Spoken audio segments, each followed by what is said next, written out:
বন্ধুরা, এতদিন তোমরা আমাকে অডিওর মাধ্যমে শুনে এসেছো। বন্ধুরা, আজ আমি প্রথম ফেস ক্যাম ভিডিও নিয়ে তোমাদের কাছে আসছি।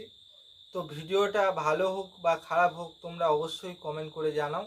আজ আমি কথা বলবো ইন্ডিয়া ভার্সেস অস্ট্রেলিয়ার ওয়ানডে সিরিজের জন্য ভারতের প্রথম একাদশ কী হতে পারে। চলো বন্ধুরা, ভিডিওটা তাহলে শুরু করা যাক।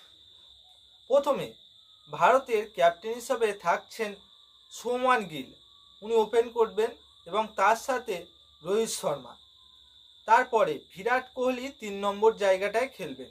ভাইস ক্যাপ্টেন হিসাবে খেলছেন শ্রেয়াস আইয়ার, তিনি অবশ্যই 4 নম্বরে নামছেন। এছাড়া উইকেট কিপার ব্যাটার হিসাবে 5 নম্বরে থাকছেন KL রাহুল।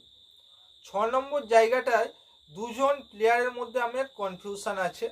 প্রথমত নীতিশ কুমার রেড্ডি খেলতে পারেন অথবা হার্ষিত রানা, এই দুজনের মধ্যে একজন খেলবেন।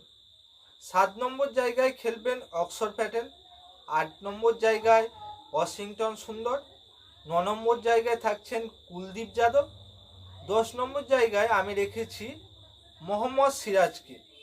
এরপরে 11 নম্বর জায়গাটায় দুটো প্লেয়ারের মধ্যে আমি কনফিউশনে আছি, তাই জন্য দুজনের মধ্যে একজন খেলতে পারেন এই ম্যাচটায়। তার মধ্যে একজন আছেন প্রসিদ্ধ কৃষ্ণা আর আরেকজন অর্শদীপ সিং, এদের মধ্যে একজন খেলবেন দুজনের মধ্যে। তো বন্ধুরা, প্রথম আমার ফেস ক্যাম ভিডিওটা কেমন হয়েছে তোমরা অবশ্যই কমেন্ট বক্সে কমেন্ট করে জানাও। ভিডিওটা ভালো লাগে অবশ্যই লাইক দিও একটা, আর চ্যানেলে নতুন হলে অবশ্যই চ্যানেলটাকে সাবস্ক্রাইব করো। ধন্যবাদ।